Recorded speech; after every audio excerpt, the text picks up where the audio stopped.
तो भाई आज इस वीडियो में आप देखोगे कि सरकार गवर्नमेंट जॉब्स देने के नाम पर स्टूडेंट्स को, छात्रों को किस कदर और किस तरीके से लूट रही है और छात्रों के इस दर्द को कोई नहीं समझ रहा है।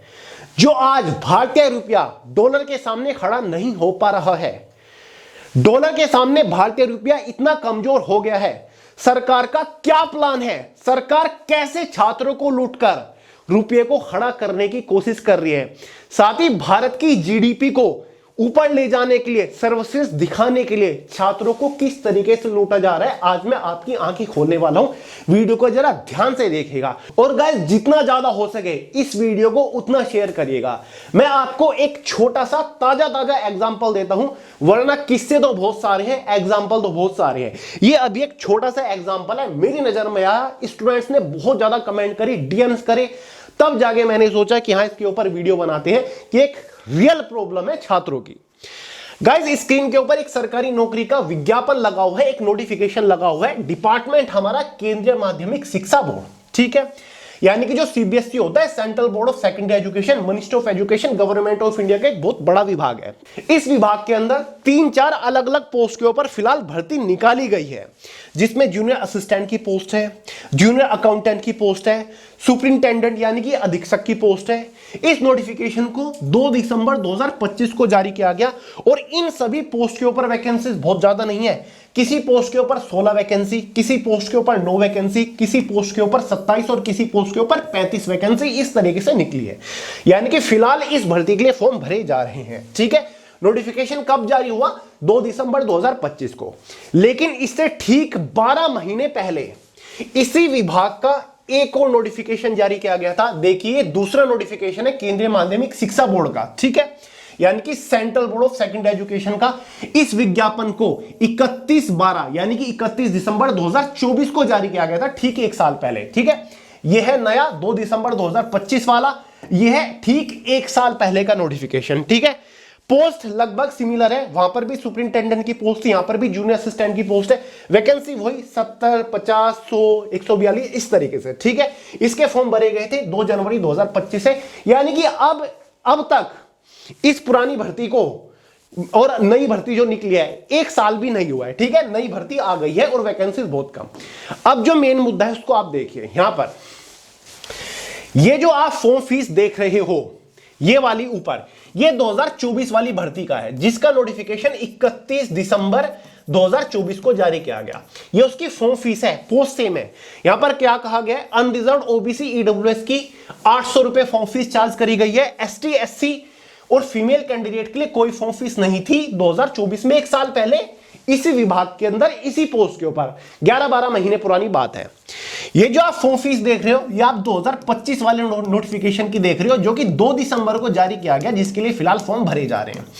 यहां पर फॉर्म फीस देखिए जरा आप ग्रुप सी की पोस्ट के ऊपर, ठीक है, ग्रुप बी और group C. Unreserved OBC EWS category की अगर हम ग्रुप सी की देखें, ग्रुप ए को छोड़ दो आप, यहां पर फॉर्म फीस कितनी है? 1050, यानी कि 11-12 महीनों के अंदर सेम विभाग के अंदर सेम पोस्ट के ऊपर भर्ती निकली और 10-11-12 महीनों के अंदर यहां पर 250 रुपए बढ़ा दी गए। पहले कितनी थी? 800 रुपए। हालांकि एक मिडिल क्लास फैमिली से बिलोंग करने वाला छात्र जो सरकारी नौकरी की आस लगाए बैठा है, उसके लिए 800 रुपए भी बहुत बड़ी बात है, ठीक है। लेकिन इन्होंने 11-12 महीने के अंदर ही 250 रुपए फॉर्म फीस के बढ़ा दिए हैं, ठीक है। यहां पर एसटी, एससी फीमेल्स के लिए कोई फॉर्म फीस नहीं थी, नील थी, लेकिन इस बार एसटी, एससी और वुमेन कैंडिडेट के लिए भी 250 रुपए फॉर्म फीस रख दी गई है। यानी कि ऐसा क्या हुआ 10-11 महीने में, ऐसी महंगाई कितनी बढ़ गई जो स्टूडेंट्स के ऊपर 250 रुपए का भार और डाल दिया गया। पहले 800 रुपए फॉर्म फीस थी, जिसको छात्र नहीं भर पा रहा था, और इन्होंने अब 250 रुपए बढ़ा दिए, 1050 फॉर्म फीस कर दी। अब छात्र इसको कैसे भर पाएगा? और 11-12 महीनों के अंदर ही। अब मुझे यह नहीं पता इनको क्या जरूरत पड़ गई थी वैकेंसी को दोबारा निकालने की। जब 11 महीने पहले सेम विभाग के अंदर वैकेंसी निकल रही थी, तो उसी विभाग के साथ, उसी नोटिफिकेशन के साथ इस बार वाली वैकेंसी को भी जोड़ देते हैं। जब 10-12 महीने के अंदर ही निकालनी थी वैकेंसी, जब विभाग के अंदर, जब उस डिपार्टमेंट के अंदर कैपेसिटी है, वैकेंसी खाली पड़ी हुई है, उस वैकेंसी को एक साथ करके क्यों नहीं निकाल रहे हैं, ठीक है। क्यों नहीं निकाल रहे हैं? 10-11 महीने बाद क्यों निकाल रहे हैं? इसलिए निकाल रहे हैं ताकि वैकेंसी थोड़ी थोड़ी करके निकाले। 10-10, 12-12 वैकेंसी हर साल निकाल देंगे, हर 10-11 महीने में निकाल देंगे और स्टूडेंट से फॉर्म फीस लूट लेंगे।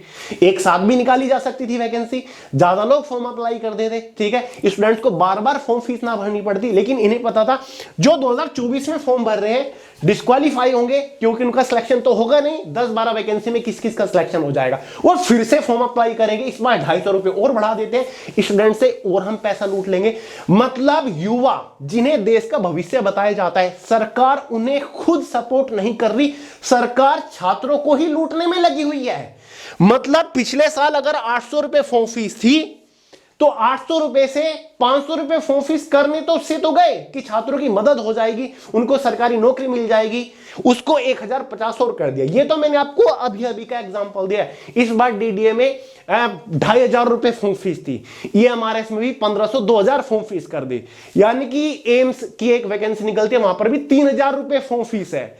सरकारी नौकरी की एक ऐसी पोस्ट जहां पर मुश्किल से आपको 30-35 हजार रुपए महीना तनख्वाह मिलेगी, वहां पर फॉर्म फीस आपको 3,000-3,3500 रुपए फॉर्म फीस देनी पड़ रही है, ठीक है। और फिर 4-5 स्टेजेस ये दे, टीयर फर्स्ट एग्जाम दे, टीयर 2 एग्जाम दे, डिस्क्रिप्टिव पेपर दो, टाइपिंग टेस्ट दो, इंटरव्यू दो, तब जाके कहीं आपको छोटी सी नौकरी मिलती है, इतनी ज्यादा फॉर्म फीस देके। आज अब देखा होगा आपने, रुपया जो है वो डॉलर के सामने खड़ा नहीं हो पा रहा है। $1 के मुकाबले अगर देखें तो भारत के 90 रुपए आते हैं। अभी हाल ही में फाइनेंस मिनिस्टर 1-2 दिन पहले ही निर्मला सीतारमण जी से जब पूछा गया कि रुपया कैसे खड़ा होगा, इतना कमजोर पड़ता जा रहा है डॉलर के सामने, पता है निर्मला सीतारमण जी का क्या जवाब था? उन्होंने कहा कि रुपया खुद ब खुद खड़ा हो जाएगा। खुद ब खुद खड़ा तो होगा जब स्टूडेंट्स के सिर पे भार डाल दिया है, स्टूडेंट्स करेंगे उसको खड़ा, स्टूडेंट्स से हम पैसा लूटेंगे। अब देखिए 250 रुपए यहां पर फॉर्म फीस बढ़ाई गई, ठीक है। अब मान के चलिए इस नौकरी के लिए कम से कम भी अगर 10 लाख फॉर्म आ जाते हैं, ठीक है, 10 लाख फॉर्म आ जाते हैं, 250 रुपए इन्होंने बढ़ा दिए। हम 1050 फॉर्म फीस तो जोड़ भी नहीं रहे, ये 250 रुपए फॉर्म फीस बढ़ा दिए, तो 10 लाख को 250 से मल्टीप्लाई करोगे तो लगभग 25 करोड़ के आसपास बैठता है गाइस ये नंबर। यानी कि फ्री बैठे बिठाए सरकार ने 25 करोड़ रुपए यहां पर कमा लिए, 25 करोड़ रुपए अंदर कर लिए। क्या किसी भी सरकारी नौकरी के पेपर को कंडक्ट कराने में, भर्ती को कंडक्ट कराने में 1050-1750 रुपए का खर्च आता है? बिल्कुल भी नहीं आता। एसएससी भी एक सरकारी विभाग है जो कि बहुत सारे डिपार्टमेंट्स के लिए भर्ती कंडक्ट कराता है, वो तो केवल 100 रुपए फॉर्म फीस चार्ज करता है, और वो भी tier first, tier second, tier third exam conduct कराता है, ठीक है। वो तो नहीं कराता, वो कैसे करा पा रहा है जो ये नहीं करा पा रहे?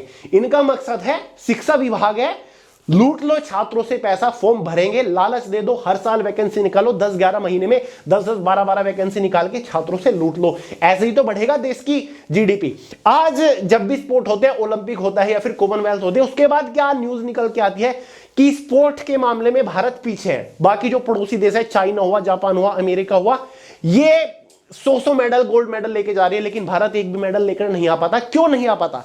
क्योंकि देश खुद जो स्पोर्ट पर्सन है उनको सपोर्ट नहीं कर रहा है, जो देश का युवा है स्पोर्ट में जा रहे हैं उनको सपोर्ट नहीं करता। देश का युवा अपनी मेहनत से मेडल देश को लाकर दे रहा है, देश को रिप्रेजेंट कर रहे हैं इंटरनेशनल लेवल पर, लेकिन देश उस छात्र उसके लिए क्या कर रहा है? एक स्पोर्ट पर्सन के लिए, खिलाड़ी के लिए देश क्या कर रहा है? उसको धरना करना पड़ रहा है अपनी मांगे मनवाने के लिए, ठीक है। उसको फाइनेंशियल भी सपोर्ट नहीं करता देश। इसी वजह से युवा पीछे है, इसी वजह से स्पोर्ट के मामले में पीछे है। कहते हैं कि भाई युवा जो है वो देश की शक्ति है, देश का भविष्य है। जब देश के भविष्य को ही सरकार खुद सपोर्ट नहीं कर रही है, उनका खून निचोड़ने पे लगी हुई है, तो देश आगे कैसे बढ़ेगा? ये तो मैंने आपको जस्ट छोटा सा एग्जांपल दिया। सरकारी नौकरी एक ऐसी होती है कि जहां पर मिडिल क्लास फैमिली का एक छात्र उम्मीद करता है कि मैं तैयारी करके सरकारी नौकरी उठा लूंगा, लेकिन जब सरकारी नौकरी के लिए वो फॉर्म अप्लाई नहीं कर पाएगा, 1000 फॉर्म फीस है, 1750 रुपए फॉर्म फीस है, तो कैसे वो सरकारी नौकरी उठा पाएगा? कैसे उसका भविष्य सुधरेगा? देश के भविष्य की तो बात बाद में है। तो भाई ये सब चीज चल रही है, इस तरीके से देश को आगे ले जाया जा रहा है, इस तरीके से देश की जीडीपी बढ़ेगी, इस तरीके से डॉलर के सामने रुपया खड़ा होगा। तो ये है स्टूडेंट्स का दर्द जो कि कमेंट बॉक्स में मुझे देखने को मिलता है कि भैया मैं 1 साल हो गया फॉर्म नहीं भर पा रहा है। एसएससी के अलावा एसएससी का फॉर्म भरा था, वो भी एडुकेटी की वजह से अब तक पोस्टपोन चल रहा है, उसका भी एग्जाम डेट नहीं आई एसएससी एमटेस्ट की। और कौन सी सरकारी नौकरी के लिए मैं फॉर्म अप्लाई करूं? सीबीएसई की वैकेंसी निकली थी, 1000 फॉर्म फीस है, प्लीज पैसे दे दीजिए, मैं फॉर्म भरना चाहता हूं। ये स्टूडेंट्स का दर्द है। बताइए कैसे स्टूडेंट्स इससे उभरे? कोई नहीं समझ रहा है, सब अपने कोर्स वोर्स बेचने में लगे हुए हैं। लेकिन मुझे यार ये चीजें बहुत फील होती है क्योंकि खुद मैं उस जगह से आ चुका हूं, मैं भी ये सिचुएशन झेल चुका हूं। तो प्लीज यार, अगर किसी अथॉरिटी तक ये वीडियो पहुंचनी है, इसके ऊपर ज्यादा से ज्यादा वीडियो बनाए, ठीक है? स्टूडेंट्स के लिए कुछ होना चाहिए, सपोर्ट होनी चाहिए, वरना हालत बहुत ज्यादा गंभीर हो जाएगी। जितने भी टीचर एजुकेटर्स हैं, इस मुद्दे को उठाइए ताकि वो नेशनल लेवल पर न्यूज वगैरह में कवर किया जा सके। तो बस दोस्तों, यही मैं कहना चाहता था। ये एक छोटा सा एग्जाम्पल मैंने दिया कि कैसे मिसयूज हो रहा है देश के युवाओं का पैसा। चलिए, इस वीडियो में इतना ही था। आपको मेरा काम पसंद आता हो तो प्लीज लाइक किया करें। लेटेस्ट गवर्नमेंट जॉब अपडेट्स के लिए चैनल को सब्सक्राइब कर लीजिएगा, बेल आइकन को ऑल पे सेट कर लीजिएगा। मिलते हैं अगली वीडियो में बहुत ही जल्द, तब तक के लिए जय हिंद।